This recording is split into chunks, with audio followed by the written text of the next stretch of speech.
না মন্ত্রী মশাই, আপনার হয়ে আমরা এত কাজ করে দিই, তবু আপনি আমাদের উপযুক্ত পারিশ্রমিক দেন না।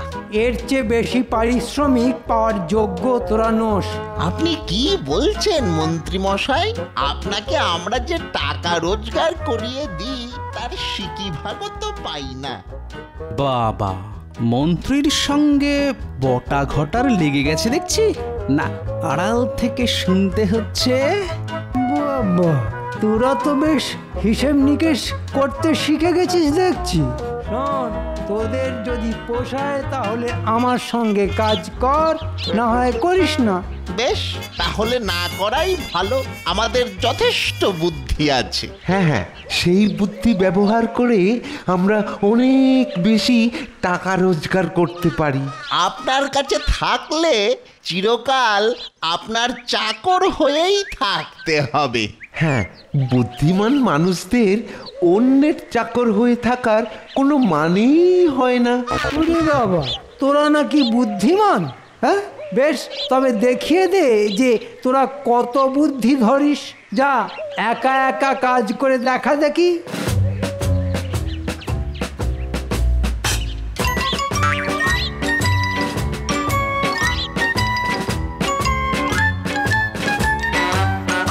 কি গো বলা ময়রা, পান্তুয়া করেছো দেখছি।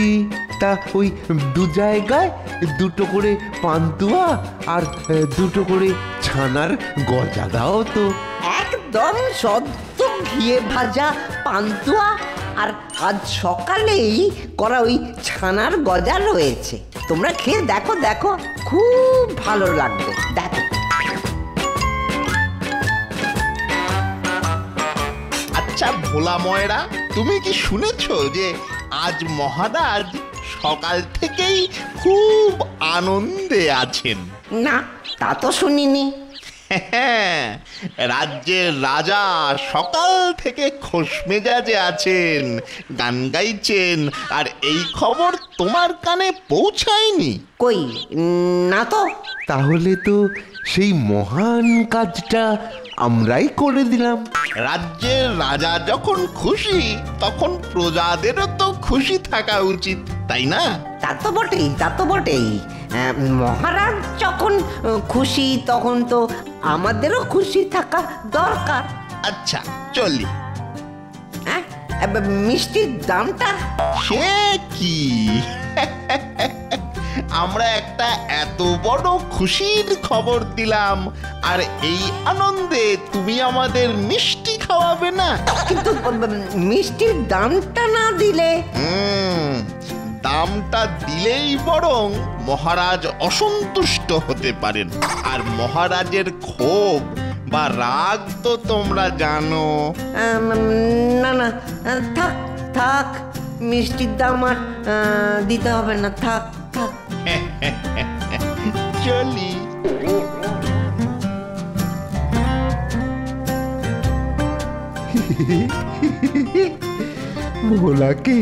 ভোলাকে বোকা বানানো গেছে। হ্যাঁ, এইভাবে মাঝে মাঝে এসে খেয়ে যেতে হবে। মন্ত্রী বলছিল না আমাদের নাকি বুদ্ধি নেই? কি সুন্দর বিনি পয়সায় মিষ্টি খেলাম, হ্যাঁ, নিজের বুদ্ধি ব্যবহার করে। বল, চল চল, একই বুদ্ধি ব্যবহার করে একটু দইয়ের ঘোল খেয়ে আসি।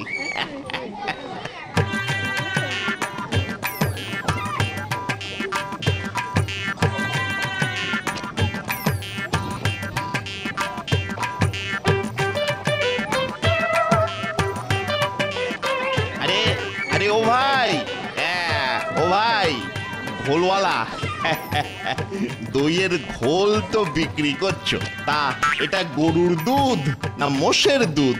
আগে গরুর দুধ, আমার নিজের গরু। বেশ, তা দই কবে পেতেছো? কাল পেতেছি। কাল পেতেছো মানে বাসি দই? আগে আজকে পাতলে আজকেই তো আর দই বসবে না। তুমি আমাদের এই সব বোঝাতে এসেছো? যেদিন মানুষ দই পাতে সেদিন দই হয় না? এসব হাবি জাবি বলে মানুষকে বাসি দইয়ের ঘোল খাওয়াচ্ছ? ঠিক আছে তোমার এই অপকর্মের কথা আমরা গিয়ে মহারাজকে জানাবো। না না না, দয়া করে জানাবেন না। বেশ বেশ, তাহলে দেখি দুজনকে দু ভাঁড় ঘোল খাইয়ে দেখাও তো।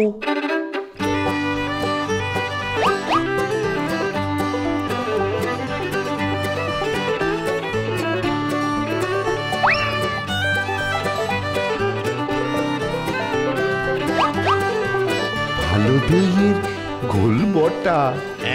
হ্যাঁ ঘটা, কালকে করলেও নষ্ট হয়নি। তোমাকে আজকে মাফ করে দিলাম, তবে পরের দিন এসে আমরা আবার খেয়ে যাব। তখন বিচার করব যে তোমার দইয়ের ঘোল খাওয়ার যোগ্য না ফেলে দেওয়ার যোগ্য। ও বাবা, এখানেও ঠকিয়ে খেয়ে গেল। দেখি দেখি আবার কি করে।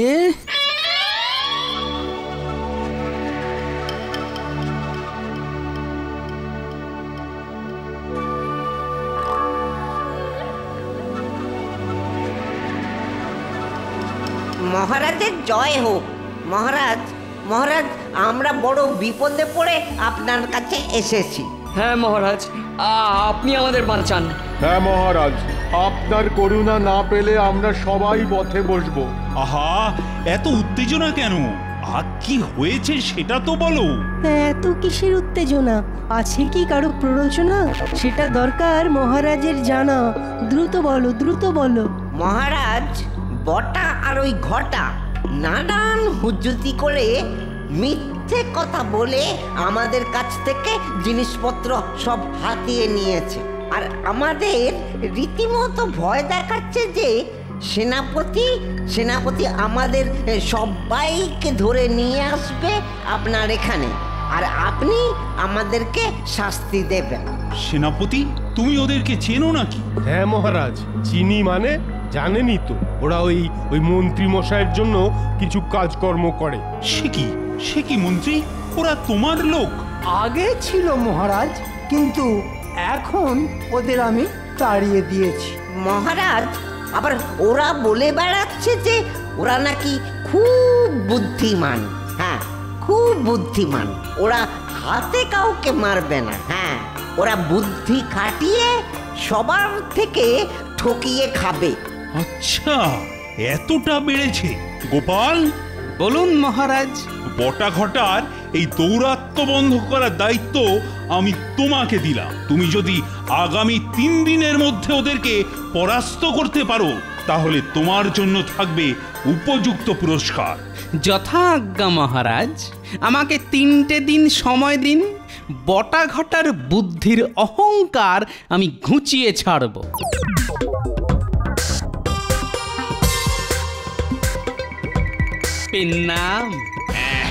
প্রণাম। প্রণাম গোপাল। আচ্ছা, আমি চলি তাহলে। এবার এরা ভাবতে বসবে যে কাকে প্রণাম বললাম, তারপরই শুরু হবে আমার খেল। গোপাল আমাদের প্রণাম করে গেল, তার মানে গোপাল আমাদের কাছে হার স্বীকার করেছে। ও নিশ্চয়ই বুঝেছে আমাদের বুদ্ধি ওর থেকেও বেশি। তার বলতে সারা রাজ্য জেনে গেছে, ও জানবে না? কিন্তু ও কি আমাদের দুজনকেই নাম বললো নাকি একজনকে বললো? দেখ ঘটা, তোর থেকে আমার বুদ্ধিটা একটু বেশি, তাই আমাকেই হয়তো বলেছে। কি যে বলিস বটা, আমার বুদ্ধি যে সবচেয়ে বেশি সেটা সকলেই জানে। ভোলা ময়রার মিষ্টির দোকানে মিষ্টি খাওয়ার বুদ্ধিটা আমার মাথাতেই তো এসেছিল। আর দইয়ের ঘোল খাওয়া, সেটা তো আমার মাথাতেই গজিয়েছিল নাকি? সে তো ওই ময়রার দোকানে মিষ্টি খাওয়ার পরে এসেছিল। তুই তো আমার দেখে দেখে শিখেছিস। চল চল গোপালকে জিজ্ঞাসা করি, চল। ও আমাকে দেখে পেন নাম বলেছে নাকি তোকে দেখে, নাকি দুজনকেই বলেছে? বেশ বেশ, চল চল গোপালের কাছে যাই, চল।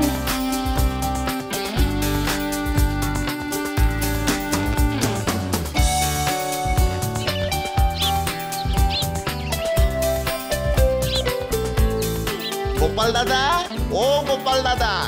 আরে বটা ঘটা, তোমাদের সঙ্গে তো একটু আগেই দেখা হলো। তোমরা আবার কি মনে করে? হ্যাঁ, বলো বলো বলো, তোমাদের আমি কি উপকার করতে পারি? মনে হয় কথার ওষুধে কাজ শুরু হয়েছে। এই যে একটু আগে তোমার সঙ্গে রাস্তায় দেখা হলো, তুমি পেন নাম বললে, তা সেই পেন নামটা কাকে বললে? মানে আমাকে না ওকে, নাকি আমাদের দুজনকেই বললে? তোমাদের দুজনের মধ্যে যে ওই বেশি বুদ্ধিমান তাকেই বলেছি। ও বুঝলি না? হ্যাঁ, তাহলে তুমি আমাকেই বলেছো, বলো। বটা বটা, নিজেকে বেশি বুদ্ধিমান মনে করিস না। হ্যাঁ, আমি বেশি বুদ্ধিমান, আর গোপালদা আমাকেই বলেছে। এই এই, নিজেকে বুদ্ধিমান ভাবা ছেড়ে দে ভাই। ওইভাবে বুদ্ধিমান বললে কেউ বুদ্ধিমান হয়ে যায় না।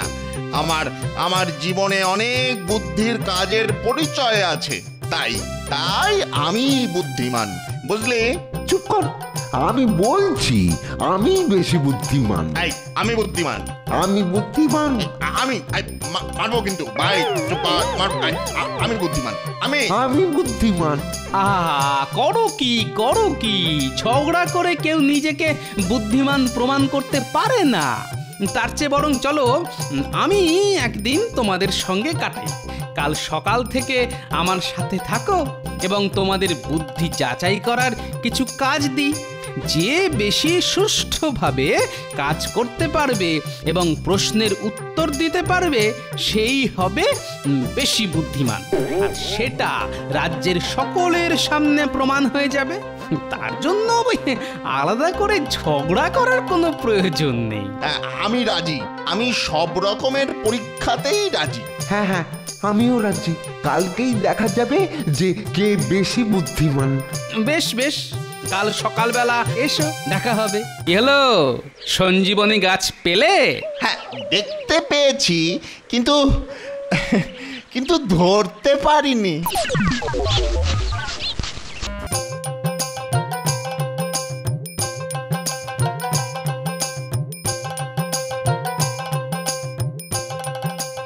পেন নাম পণ্ডিত মশাই।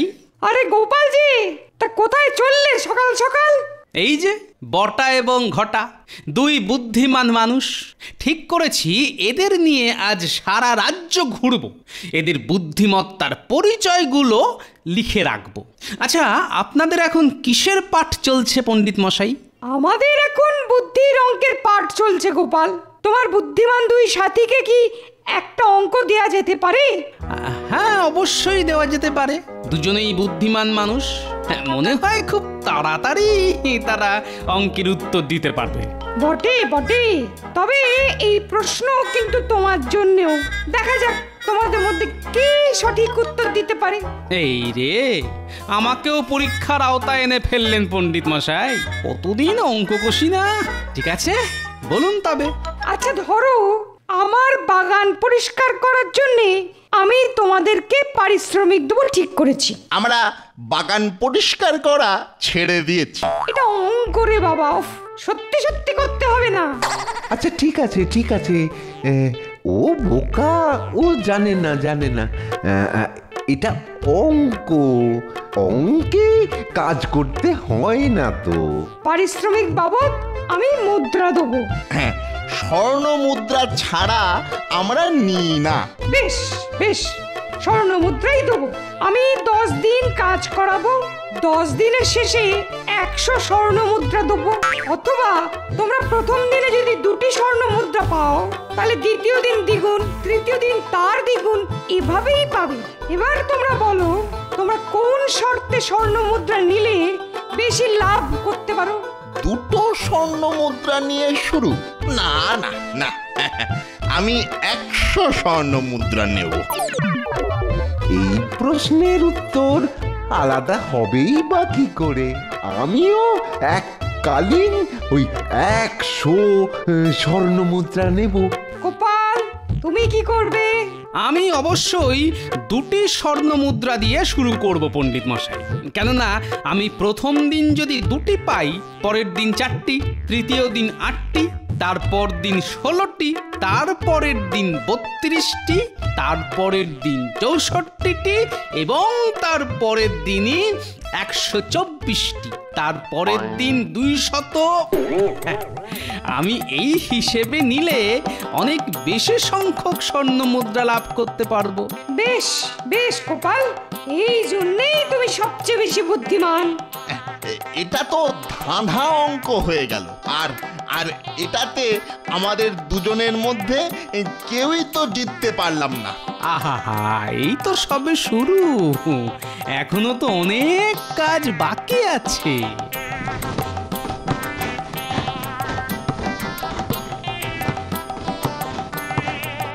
ওই ওই এসছে বজ্জাত বটা আর ঘটা।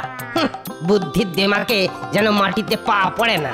হ্যাঁ, আমাদের বুদ্ধি আছে তাই আমাদের দেমাক, তোমাদের বুদ্ধি নেই তাই তোমাদের দেমাকও নেই। সহজ অঙ্ক। আচ্ছা বটা, ওই দেখো সূর্য উঠছে নদীর ওপাশ থেকে। বলো তো, সূর্য যখন ডোবে কোথায় যায়? কোথায় আবার যায়? ওই যে জলের তলায় শুয়ে থাকে। তাই সকালবেলায় যখন সূর্য ওঠে তখন অত গরম থাকে না, ঠান্ডা থাকে, আস্তে আস্তে গরম হয়। এই তোর বুদ্ধি। ডোবার পর সূর্যের আলো নিভে যায়, আর দিনের বেলায় সূর্যের আগুন জ্বালিয়ে দেয় ওই ভগবান, তাই ওরকম গরম হয়ে যায়। আচ্ছা, যদি জলের তলায় চলে যায় তাহলে জলটা গরম হয় না কেন? সেটা তো তা জানবে কি করে? তার জন্য তো ওই পড়াশোনা করতে হয়। হ্যাঁ, পড়াশোনা। তা আগুন জ্বালিয়ে দেওয়া আর নিভিয়ে দেওয়ার পড়াশোনাটা তুমি কোন পাঠশালায় করেছিলে ঘটা? না মানে বুদ্ধি না ছাই, কিচ্ছু জানে না, কিচ্ছু না। কি হলো, সঞ্জীবনী গাছ পেলে? হ্যাঁ, দেখতে পেয়েছি, কিন্তু কিন্তু ধরতে পারিনি। এইসব করলে হবে না, না হবে না। আমাদের বুদ্ধির পরীক্ষা নেওয়া হোক। বেশ বেশ, তোমাদের বুদ্ধির পরীক্ষা নেওয়া হবে। জঙ্গলের ধারে মৌচাক আছে, যে বুদ্ধি খাটিয়ে যত তাড়াতাড়ি মধু সংগ্রহ করে আনতে পারবে তাকে তত বুদ্ধিমান হিসেবে ধরা হবে।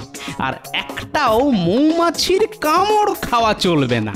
আমি রাজি। আমিও রাজি। হ্যাঁ, রাজি। বেশ, আমি এখানে বসলো। তোমরা যে যত তাড়াতাড়ি মধু সংগ্রহ করে আনতে পারবে তাকেই বুদ্ধিমান বলে ঘোষণা করব। যাও।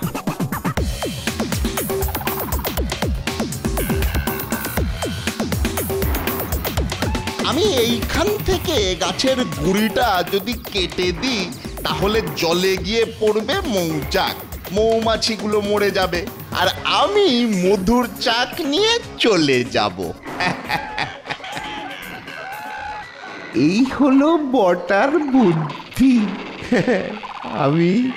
আমি আড়ালে খাপটি মেরে বসে থাকবো, যেই ওই গাছটি পড়বে আমি চাক নিয়ে পালাবো।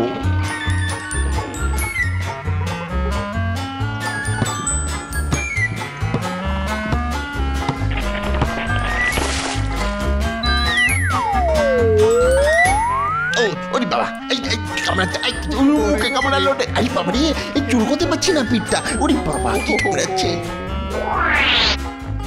এই গো, তোমাদের মধু কোথায়? ওরে বাবা, আরে বজ্জাত জঙ্গলি মৌমাছিগুলো আমাদের কামড়ে শেষ করে দিয়েছে। আমরা মধু সংগ্রহ করতে পারিনি। যা, তাহলে তো এখানেও কাউকে বিজয়ী ঘোষণা করা গেল না। আচ্ছা, দিনের বেলায় সব কাজেই ব্যর্থ তোমরা। তোমাদেরকে সন্ধ্যের পর আবার আমি একই জায়গায় দেখা করতে বলবো। ঠিক আছে? কি কাজ করতে হবে? শোনো, আমাদের রাজবৈদ্যর একটি সঞ্জীবনী বুটি আছে যেটা আগুনের মতো জ্বলে। ওই জঙ্গলের ধারে সেই বুটি অমাবস্যার রাত ছাড়া দেখা যায় না। তোমরা যাও, যে আগে সেই বুটি এখানে নিয়ে আসতে পারবে তাকেই আমি বেশি বুদ্ধিমান বলে মেনে নেব। ও, এ আর এমন কি?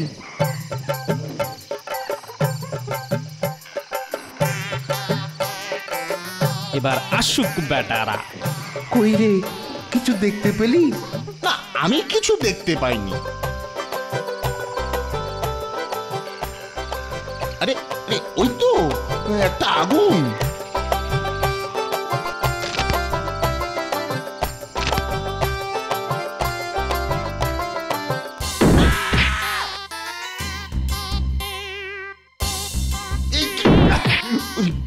কিরে, পড়ে গেলি মনে হলো? হ্যাঁ, তুইও তো একটু আগে পড়ে গেছিলিস।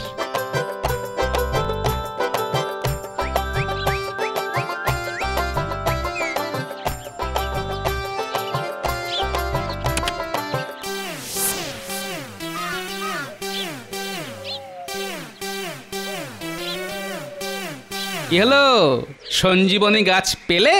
হ্যাঁ, দেখতে পেয়েছি, কিন্তু কিন্তু ধরতে পারিনি। এই জঙ্গল তোমরা তছনছ করেছো? হ্যাঁ, আমাদের তো গোপাল বলেছিল। গোপাল বললেই করতে হবে? সামান্যতম বুদ্ধি নেই তোমাদের? গাছটাও কেটে ফেলেছে, হ্যাঁ, যেখান থেকে কিনা ওই মধু নিয়ে আমরা মহারাজের ওষুধ তৈরি করি। কি এত বড় অন্যায়! চলো, আজই তোমাদের ওই কারারুদ্ধ করছি। হ্যাঁ, একেবারে সোজা কারাগার। বটা ঘটা, তোমরা অপরাধ বুঝেছো? তোমাদের 4টি অপরাধ। 1, গাছ কেটেছো। 2, তোমরা জঙ্গল তছনছ করেছো। 3, তোমরা নিজেদেরকে প্রয়োজনের অতিরিক্ত বুদ্ধিমান ভেবেছো। আর 4, তোমরা ময়রা, দইওয়ালা আর আমওয়ালার ওপর জুলুমবাজি করেছো। এই কারণে তোমাদের আগামী 10 বছর সশ্রম কারাদণ্ড ঘোষণা করা হলো। আর গোপাল, তোমার বুদ্ধি চিরকাল আমরা জয়ধ্বনি দিয়ে চলবো। জয় গোপালের জয়। জয় গোপাল।